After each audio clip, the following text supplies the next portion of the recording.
Salve pessoal, eu sou o professor Jair Torres, coordenador do curso de Educação Física aqui na Uniswan, e hoje a gente vai falar sobre ENAD na licenciatura de Educação Física. Estou aqui com o professor Guilherme Pacheco e a professora Cláudia Paulite, e hoje eles vão tirar todas as dúvidas que você tem sobre ENAD na Educação Física. Professores, é um prazer estar aqui com vocês e gostaria muito já de começar puxando o assunto do que é o ENAD. Então, boa tarde, pessoal. É um prazer participar dessa atividade. O ENAD é o Exame Nacional de Desempenho dos Estudantes. É uma atividade obrigatória que visa, avaliar o rendimento dos concluintes dos cursos de graduação. Mas também ele tem o objetivo de fazer um diagnóstico da formação superior no Brasil e, no nosso caso, da formação dos professores de educação física. Então, é um exame nacional, né? E não é exclusivo de uma região ou tipo de instituição, nem nada. A ideia é sempre de aperfeiçoamento da formação, né? Bom, nesse primeiro panorama, assim, como a gente pode dividir os objetivos principais da ENAD? Tem muita novidade, tem muita informação nova. O que a gente pode passar para os alunos agora que eles estão voltando num período pós-pandemia, fazendo o seu primeiro ENAD pós-pandemia? Bom, na verdade, nesse é um modelo novo, mas é um modelo para as licenciaturas, né, Jair? Então, a grande novidade que tem aqui, além da avaliação teórica, tem uma avaliação prática, mas não são os únicos instrumentos de avaliação. Quais são os instrumentos mesmo, Cláudia? Nós temos os questionários, começa com o questionário do estudante, que ele preenche. Os professores, inclusive, vão auxiliar esse preenchimento. Depois ele tem a avaliação prática, que vai ser feita em algumas etapas, e aí ele vai ter avaliação feita pelo coordenador, avaliação feita pelo supervisor de estágio. Pelo orientador de estágio, que é o professor da instituição. Então, temos várias mudanças para o ENAD desse ano, né? O ENAD das licenciaturas 2024. Além da prova teórica, que já comumente já está habituado a realizar. Mas para quem conhece, essa prova teórica mudou, né? Mudou bem. Primeiro é que ela aumentou o tamanho, né? Hoje nós temos uma prova um pouco mais longa em termos de questões de múltipla escolha e de conhecimento, né? De formação docente, formação geral docente e de conhecimento específico também. E uma redução nas questões discursivas. Hoje, a prova só vai ter uma. Nós só vamos ter uma questão discursiva que vai envolver situações de análise de situação-problema, estudo de caso.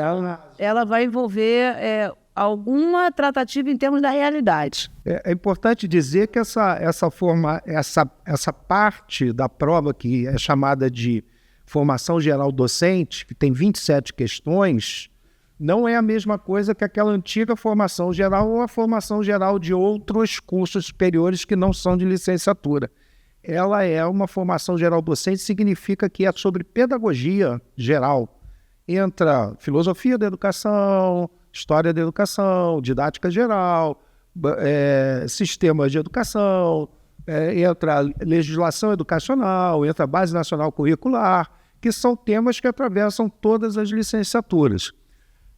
Nas versões anteriores, essa parte chamada de geral eram apenas 10 questões, agora são 27, mas são todas de múltipla escolha. Nessa parte não tem mais nenhuma questão dissertativa.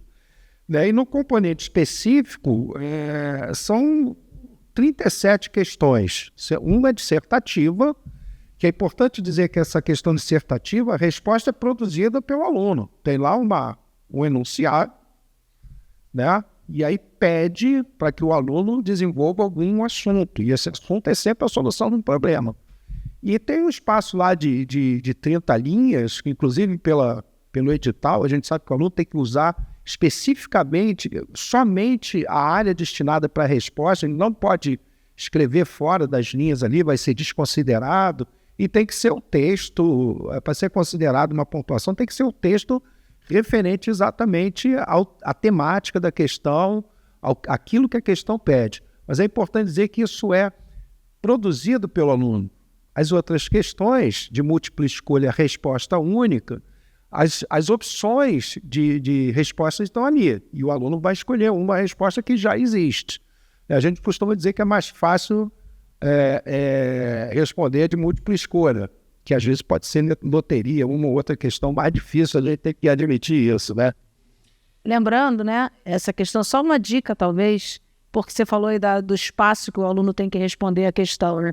A questão dissertativa. A questão dissertativa. Por que ele não pode sair daquele espaço? Porque o avaliador, ele recebe uma imagem, Exato. ele recebe uma foto daquela resposta. E a foto é feita exatamente dentro dos limites da linha. É enquadrado, Então, que a gente pode dizer, dentro né? dos limites da linha. Então, se o aluno termina a frase, mas só ficou faltando uma palavra, aquela palavra não vai aparecer para o avaliador, porque ele está fora do espaço de registro da resposta. É bom lembrar que tem rascunho. Né? Sim. A prova tem uma duração de 4h30, Que também é que é uma novidade, né? porque eram 4 horas, mas como ela aumentou para 63 questões. 63 questões Total. no total, né? Eles ampliaram, tá certo, né? Aumentaram o tempo de prova. E o aluno pode sair com cartão pode sair com o rascunho da prova. Pode sair com o rascunho da prova. É uma outra novidade também. Ele aumentou um pouquinho a quantidade de tempo para realizar a prova e também o tempo que ele pode sair com a prova. Mas com o rascunho da prova. Com o rascunho da prova, né? Mas então esse rascunho é importante que seja usado exatamente para que ele possa delimitar a resposta dentro do espaço previsto para essa resposta. Exatamente. A linha faz deste espaço significa que tudo que for escrito a partir desse espaço não será considerado, porque o professor que vai fazer a avaliação, ele não recebe. Poxa, foi tão brilhante no final. Na última frase, só que falar nisso, a norma culta da língua, né, da língua portuguesa, é avaliada na questão. É uma questão dissertativa só, mas às vezes tem crase. Eu posso contar a história? claro. Sabe que uma vez eu fiz um concurso público para professor no Rio de Janeiro. E aí tinha a prova de português. Eu me lembro, tinha assim, uma frase qualquer que você tinha que... Coloca essa frase em 3 formas diferentes. E eu só consegui colocar em 2. O que aconteceu? Eu fiquei em primeiro lugar empatado por uma outra professora, uma menina, né? E o desempate favoreceu uma pessoa, a menina lá. E aí eu acabei em segundo lugar no concurso, né? Sabe por quê? Porque eu não me lembrei que podia usar uma crase. Então, isso às vezes pode. Mas o principal é que o avaliador, né, Cláudio? Sim. Ele pode perder a compreensão da resposta, que ele tem com erro de português. Aí fala assim, não está usando o vocabulário adequado, é inespecífico, é geral, é vago, né?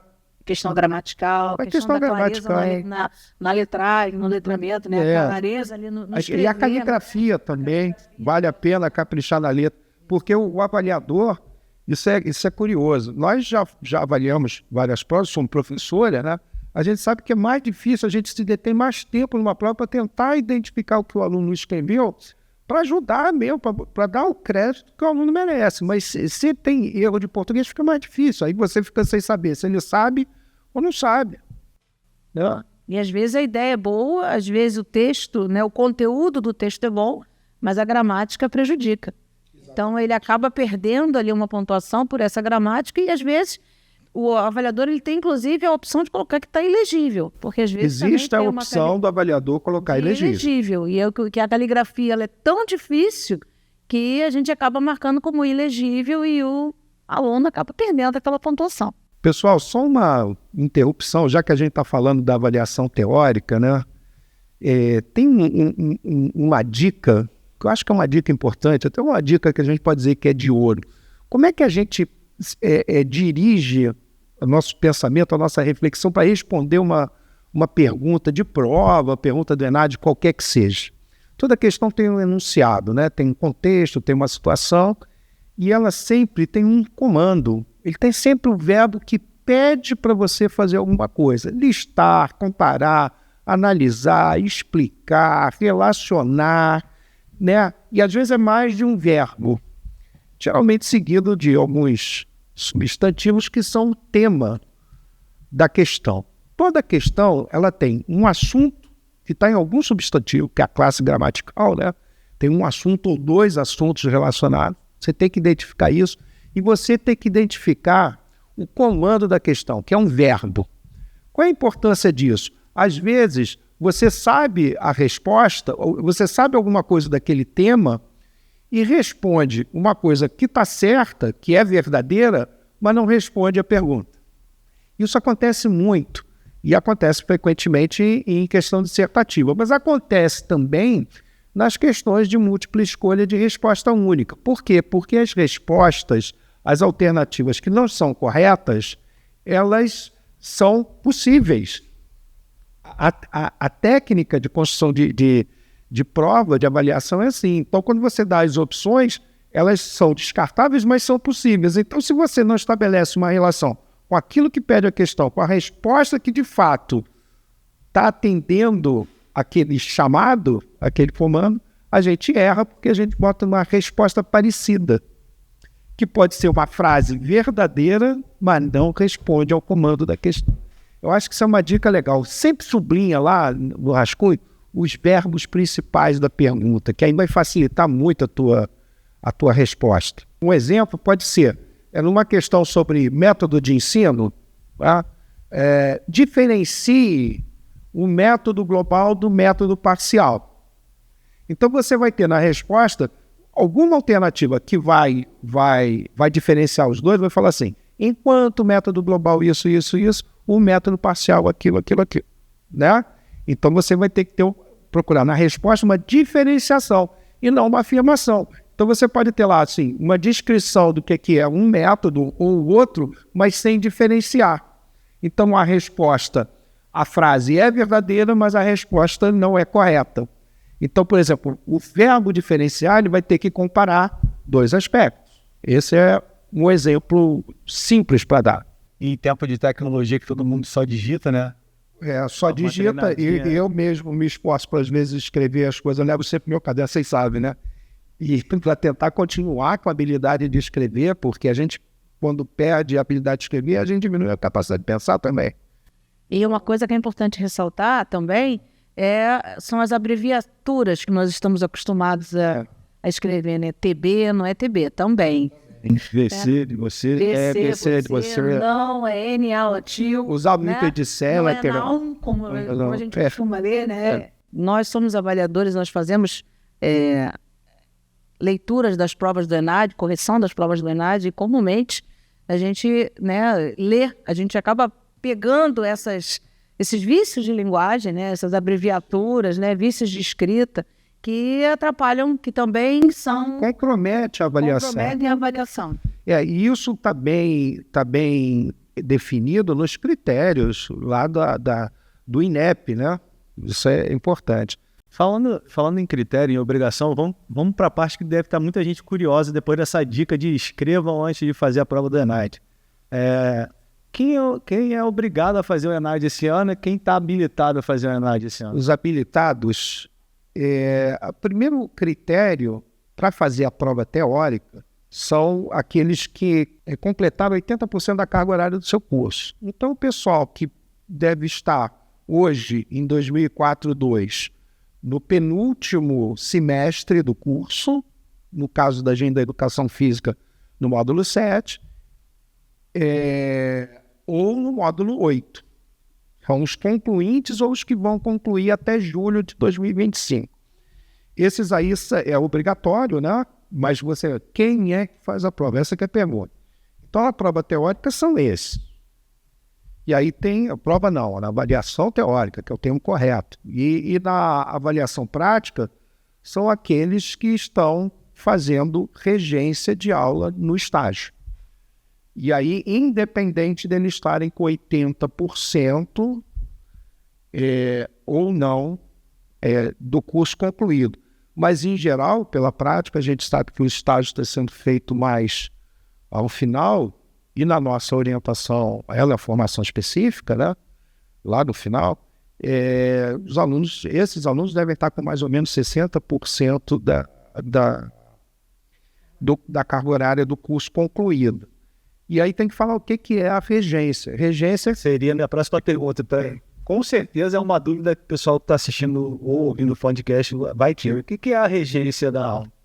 A regência é quando o aluno em estágio, ou seja, fazendo a sua formação dentro de uma unidade escolar, né, junto com o professor supervisor, o professor da própria escola, né, esse aluno vai dar uma aula com um plano de aula que vai ser elaborado em conjunto com o seu supervisor, para respeitar o projeto pedagógico da escola, mas também com orientação do seu orientador, no nosso caso aqui na Uniswan. Então vai ser uma produção de um documento, que é um plano de aula, um planejamento de uma aula, que esse aluno vai executar essa aula. E aí, tanto esse plano quanto essa aula desse aluno vão ser avaliadas pelo supervisor e pelo orientador, porque eles vão ter acesso ao sistema do INEP e vão colocar as informações lá. Esse aluno regente, ou na regência, ou nesta regência, só vai precisar fazer isso uma vez. Tá? Ele pode dar muitas aulas, isso de acordo com o seu supervisor, né? Porque a gente tem um estágio que é de observação, que é de coparticipação, e o outro que é de regência ou intervenção. É nesse enquadramento que o INEP inovou na avaliação dos licenciados brasileiros.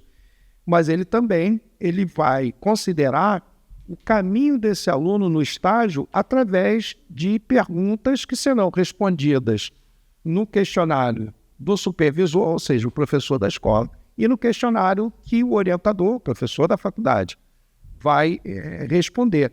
Então, essa avaliação prática, ela não é apenas um momento, tem um momento do plano de aula e da aula da regência, mas tem um andamento naquele semestre. Isso é novo. E o importante, curioso que o nosso reitor estava falando isso ontem, é o saber fazer. Né? Então, o que é que o INEP quer fazer? Que é o órgão, né, que organiza isso. O INEP ele quer verificar a formação do saber fazer do estudante, dos licenciados, dos professores. E no nosso caso, da educação física, sabe, da aula. Como é que você está bem igual? É isso. Dentro desse ponto que a gente está falando da regência, professora Cláudia, você que está há muito tempo já fazendo essas avaliações, viu essa atualização toda sendo construída. O que o aluno tem que ter hoje, principalmente agora que a gente voltou para as aulas presenciais, estágio presencial, passou a pandemia, hoje é uma realidade o que o INEP está pedindo dentro dessa avaliação. Como é que você vê o comportamento que o nosso aluno tem que ter a partir de agora dentro desses estágios, a importância que ele dá para esse estágio? Excelente a pergunta, né? O aluno ele tem que estar muito focado em tudo que ele puder experimentar ali dentro do estágio, todas as situações que ocorrerem, ele puder conversar com o seu professor, com o seu supervisor ali do estágio, conversar com o seu orientador do estágio, tudo que ele puder avaliar dentro da sua dinâmica ali, do dia a dia, do que estiver acontecendo, das situações, problema, ele puder procurar um artigo que respalde uma tomada de decisão que foi tomada, que foi executada, que ele puder vivenciar, experimentar, conversar, trocar ideias sobre soluções para aquela realidade apresentada, e com certeza vai enriquecer todo o conteúdo que ele vai precisar, como é que eu vou dizer, apresentar ali no momento de redação desse novo formato da prova do ENAD. O Guilherme estava falando da obrigatoriedade, né? Falou um pouco ali dos alunos que são habilitados, né? A gente tem também, embora esse semestre nós não tenhamos alunos da Uniswan inscritos na licenciatura, os alunos ingressantes passam a fazer parte também da avaliação do ENAD. Isso há algum tempo já foi assim, deixou de ser, passou a ser só os alunos concluídos e agora retorna também a inscrição dos alunos ingressantes em 2024 nas licenciaturas para cumprir essa obrigatoriedade do ENAD. E uma coisa que talvez vocês estejam se perguntando é: e se eu não cumprir? E se eu não cumprir? O que acontece? Antes, Cláudia, me permite uma observação. Sim. O aluno ingressante não faz avaliação. Sim. Ele é dispensado da avaliação. É importante dizer por que o aluno ingressante ele é inscrito. Porque existe uma pesquisa longitudinal em relação à formação dos professores. Quem entra e quem sai, com que qualidade. Né? Quem entra e quem sai com que qualidade. Então, se você tem X ingressantes, depois lá nos egressos, lá nos que colam grau tem X menos Y, você vai ver e vai verificar a qualidade. Né? Isso é uma variação também do ensino superior. Essa concepção já tem 20 anos, mais ou menos, aqui no MEC, né? Mas vamos lá para irregularidade, né? Que você estava falando. Desculpe interromper, Flávia. Nada, imagina. Porque uma das questões que sempre é levantada é e se o aluno não comparecer? O que acontece se ele não comparecer? Se ele não comparecer, ele fica em situação irregular. Ele está irregular perante ao MEC, perante ao INEP. Então, ele precisa comparecer, ele precisa fazer todo o processo, preencher o questionário, fazer a prova, ter todas as etapas cumpridas, inclusive a etapa da realização da prova. Nós tivemos geralmente os professores, eles atuam nos dias das provas do ENAD, motivando os alunos ali nos seus locais de prova, acompanhando, né? E aí, eu me lembro, né, contando uma história também, eu me lembro de uma situação que um aluno chegou e o portão estava fechado. E ele chorou, se ajoelhou, pediu pelo amor de Deus, e nós pedimos ao rapaz da porta, abre a porta, deixa ele entrar, só faltam 5 minutos, só se passaram 5 minutos, e ele foi, né, ele cumpriu o que estava previsto, ele falou, não posso deixá-lo entrar, e ele não entrou. E aquele aluno ficou, né, em situação irregular perante o INEP. Isso sai na RJT. Isso. Nem, né? Chegou atrasado, fica lá. Mas é muito triste você vivenciar uma situação dessa, presencial, porque o aluno acabou em 5 minutos, ele sentenciou que ele vai levar mais um tempo para poder colar grau, para poder ter o seu diploma, mas por conta, né, desse não cumprimento dessa etapa. Então, bom, no nosso caso isso tem sido muito raro, né? Eu acho que poucos casos assim, né, Jane? Tem sido muito raro. Mas tem, né? Mas tem. Então, a dica no dia da prova, se concentra em realizar a prova, em estar presente, vai lá, cumprir a sua etapa, vai lá, faz a prova honestamente, como você aprendeu ao longo do curso todo, né? De tudo que você viu, é só você fazer o registro daquilo que você viu, daquilo que você passou, daquilo que você aprendeu, daquilo que você viveu, e cumpre essa etapa para você não ter ali nenhum tipo de pendência para a sua tão sonhada, né, colação de grau, a sua tão sonhada formatura e o exercício legal da profissão. Né? E aí vocês vão perguntar para a gente, o que vocês estão fazendo para ajudar os alunos para se preparar para o ENAD? A gente criou aqui na Educação Física um termo chamado Operação ENAD. Então, desde o começo do ano, junto com o NAP, junto com a professora Valdirene, a gente vem construindo um calendário de ações junto ao NAP para fortalecer esse trabalho de preparação para o ENAD. Então, a gente já teve um primeiro semestre com muitas ações, a professora Cláudia fez uma das ações, né, a inaugural, por sinal, que foi muito legal. A aula é presencial, a gente está priorizando presencial, porque quando você vai fazer o ENAD, a prova é presencial, ela não é remota. Então, você tem que estar preparado para isso desde a fase escrita, desde a fase de entendimento, desde a fase de dúvida que você tira com o seu professor. Então, assim, comuniquem-se, conversem, troquem mensagens, estejam presentes, porque é importante você estar preparado, não só assistindo as lives que são importantes, os podcasts, todas essas ações, mas as operações presenciais são fundamentais, porque na hora do ENAD ele é presencial. Vai ser construído também o simulado presencial, que os professores Guilherme e Cláudia, que aqui estão nos agraciando com essas informações, são os capitães da educação física nessa Operação ENAD 2024. Então, tudo que está sendo feito tem o aval dos dois à frente desse tema. Então, fiquem bem atentos às redes sociais, ao ambiente do aluno, aos informes que estão sendo dados, porque é importante vocês estarem preparados para a gente fazer a diferença nesse ENAD de educação física. Aliás, Jane, não sei se eu estou falando demais, mas os alunos podem procurar a mim ou a Cláudia, porque a Cláudia está todo dia em Campo Grande, né, Cláudia? E eu estou todo dia aqui em Bom Sucesso. Então, o aluno que tiver em dúvida, qualquer coisa, eu acho que a gente está aí, né? Fica, porque a instituição está dando o apoio aos alunos, né? Os alunos vão ser informados, vão ser inscritos até antes do dia 31, que é o prazo, né? Porque no dia 17 vão ser informados. Isso. Então, todos os alunos vão receber a informação e, se quiser tirar dúvida, Estamos à disposição. estamos à disposição, né? Só que a gente não sabe ainda todos os que são. Yes. Mas Em breve a gente vai estar comunicando também, todos vocês que precisam fazer ENAD. Uma coisa bem pontual, mas bem importante, a gente está falando aqui do ENAD da licenciatura de Educação Física. No caso do presencial hoje, nesse ENAD especificamente, a gente não vai ter alunos ingressantes do presencial. Porém, não esqueçam que a gente tem a estrutura EAD também, que tem licenciatura, que está sendo coordenada pelo professor Diego, que tem alunos ingressantes na licenciatura que provavelmente vão estar inscritos, pelo menos lá no sistema. Então, assim, lembre-se que, mesmo a gente tendo a estrutura presencial e a estrutura EAD, a educação física é uma só. Daqui a pouco eles também vão estar fazendo ENAD. O ENAD é anual agora, falou isso, né?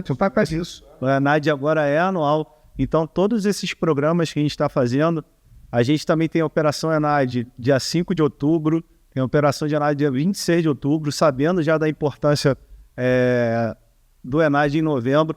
Então, essa ação é a primeira de uma ação contínua que a Educação Física quer fazer todo semestre, seja o ENAD para licenciatura, seja o ENAD para bacharel. A gente vai botar no nosso calendário, a partir de 24/2, ações do ENAD semestrais. A gente estando fazendo o ENAD ou não. Os professores já fazem isso nas suas aulas. A professora Cláudia, o professor Guilherme, todo o corpo docente, e já pontua em todos os conteúdos que tem na estrutura da Educação Física a importância de informações da ENAD. Seja numa questão no final da aula, seja numa questão no começo da aula, seja num conteúdo semanal, seja num questionário, tudo isso faz parte do ENAD. Então, vocês vão perceber a partir de agora, né, que a gente está dando essa informação também, o quanto o curso de Educação Física está engajado com todo o seu corpo docente e quer trazer você, aluno, também com a gente, para mostrar que a gente vai fazer a diferença na Educação Física, vai mudar a nota da Unisul, vai subir. A gente quer ir para o alto, como a gente fala aqui, voe alto, a gente quer que vocês voem alto no ENAD e que a gente construa uma história de cultura em respeito a toda a importância que tem o ENAD para todos os cursos, seja Educação Física ou seja qualquer curso superior que tenham aqui na Unisul. Beleza? E lembrando que o ENAD é uma das pernas, né, do tripé de avaliação, que é a avaliação institucional, a avaliação do curso e a nota do ENAD. Então, esse tripé, o ENAD é uma dessas pernas. Uma dessas bases. Então, se nós temos um curso que tem uma nota boa, temos uma instituição que tem uma nota boa, mantendo uma nota boa também nos resultados do ENAD, isso alavanca o curso, alavanca onde você se formou, alavanca o diploma, né? Alavanca as suas possibilidades. Prestígio. Então, saber que você faz parte desse processo, né? O aluno faz parte desse processo. Então, essa prova precisa ser feita com carinho, precisa ser feita com atenção, precisa ser feita com um cuidado, pensando, né, nas consequências daquele bom resultado. Sem responsabilidade, porque o efeito somado, como você falou no começo, de todos os alunos, os que já foram, os que estão vindo e os presentes, é de construção de uma história, sim, da qual a gente se orgulha, né?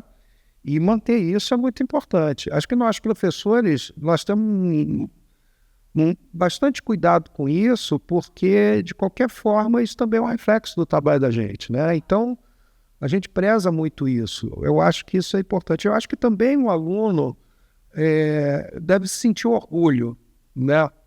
Deve sentir orgulho daquilo que faz, de aceitar o desafio, né? Porque o desafio intelectual, né, na formação superior é importante. Então, aceitar o desafio intelectual, assim, e dar o seu melhor, né? Nós estamos vivendo um momento de Jogos Olímpicos, estamos testemunhando coisas dessa natureza o tempo todo, né? O quarto lugar é tão importante quanto o primeiro, porque o cara... São realidades diferentes. Aceitou o desafio. E são realidades diferentes. Então, assim, para você que acompanhou a gente aqui, eu acho que a gente está chegando no final do nosso papo.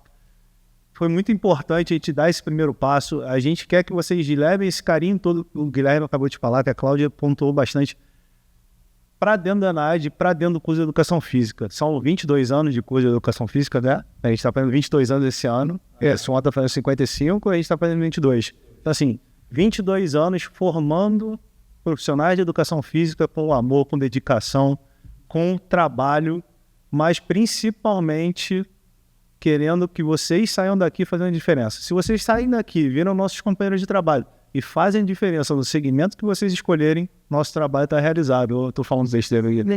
É a sensação é uma medalha olímpica para a gente, já que a gente está em aula. Então, sou Guilherme, professora Cláudia, se quiser fazer as considerações finais, eu acho que a gente fecha esse papo muito feliz, né? Com muita coisa boa que a gente pôde falar. Eu quero agradecer a oportunidade, né? Dizer que isso aqui foi um início. Então, que o bate-papo, né, ele é sempre bem-vindo, a troca de informações é sempre muito bem-vinda. Contem comigo, contem com o nosso trabalho, não só com o ENAD, mas para as suas formações. E busquem, né, cada vez mais melhorar o seu conhecimento, melhorar a sua bagagem, melhorar a sua formação. O Jaime falou das operações, né, que acontecem, né, as operações ENAD. A gente vamos ter algumas em Campo Grande também, né, esse semestre. Então, fiquem atentos a essas informações que vão ser que vão ser divulgadas, participem, estejam presentes, façam a sua parte no processo. E contem sempre conosco. A primeira coisa que eu ia falar é exatamente isso. Nós estamos sempre disponíveis. E eu não estou falando por nós três aqui, né? Estou falando pelos colegas que não estão aqui. São muito disponíveis, muito presentes, o aluno deve nos procurar e tem aquele tipo de coisa, olha, eu posso não te dar a resposta hoje, mas eu vou achar a resposta e a gente sabe onde é que está a resposta, vou baixar. Então, primeiro é que se sintam inteiramente à vontade para o nosso apoio aqui, porque isso faz parte do nosso dever. Né? E a outra coisa é que eu gosto disso, né? Como dizia um grande professor meu, Guilherme, a gente ainda ganha dinheiro para fazer isso. Eu me sinto muito orgulhoso, muita vontade, gosto de fazer isso, então faço isso com toda a dedicação e espero estar disponível aí, né, para quem precisar. E eu estou falando por todos nós, né, Cláudio? Sim, sem dúvida. Gente, é isso. Muito obrigado. É o que a gente fala. Educação física é movimento. E a gente está se movimentando para ajudar vocês. Se preparem que no ENAD a gente vai voar alto e a gente conta para vocês. Grande abraço e até a próxima aí.